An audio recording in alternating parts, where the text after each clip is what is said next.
মধ্যপ্রাচ্যের চলমান সংঘাত যেন নতুন এক বাস্তবতা সামনে আনছে। শত্রুপক্ষের একের পর এক যুদ্ধবিমান ও ড্রোন ভূপাতিত করে ইরান যেন যুদ্ধের প্রচলিত সমীকরণকেই পাল্টে দিচ্ছে। তবে কি মধ্যপ্রাচ্যে ইরানের বিরুদ্ধে যুদ্ধ করতে এসে লজ্জাজনক পরাজয়ের মুখোমুখি হতে চলেছে মার্কিন যুক্তরাষ্ট্র? অপরদিকে চলমান যুদ্ধই কি ইরানকে আরও শক্তিশালী করে তুলছে? মার্কিন যুক্তরাষ্ট্রের মতো সামরিক পরাশক্তির বিরুদ্ধে সরাসরি লড়াইয়ে নেমে ইরান শুধু টিকেই থাকছে না, বরং পাল্টা প্রতিরোধ গড়ে তুলে নিজেদের সক্ষমতার নতুন দৃষ্টান্ত স্থাপন করছে। এতে করে যুদ্ধক্ষেত্রে ইরানের আত্মবিশ্বাস ও কৌশলগত অবস্থান আরও দৃঢ় হচ্ছে বলে মনে করছেন বিশ্লেষকরা।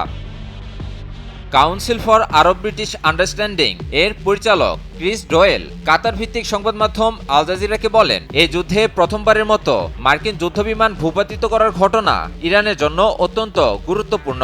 এর মাধ্যমে ইরান দেখাতে পেরেছে তারা সরাসরি বিশ্বের অন্যতম পরাশক্তির বিরুদ্ধে লড়াই করতে সক্ষম। ইরান যুদ্ধে যুক্তরাষ্ট্র ইতিমধ্যেই অন্তত 7টি যুদ্ধবিমান হারিয়েছে। সাম্প্রতিক সময়ে ইরানের আকাশসীমায় মার্কিন বিমান বাহিনীর F-15 এবং A-10 যুদ্ধবিমান বিধ্বস্ত হওয়ার খবর পাওয়া যায়। এর আগেও ইরাক, কুয়েত ও সৌদি আরব অঞ্চলে ইরানের হামলায় মার্কিন বাহিনীর F সিরিজের যুদ্ধবিমান, KC-135 jet tanker, EC sentry অ্যাওয়াক্স বিমান, এমনকি F-35 যুদ্ধবিমান ক্ষয়ক্ষতির তথ্যও সামনে আসে।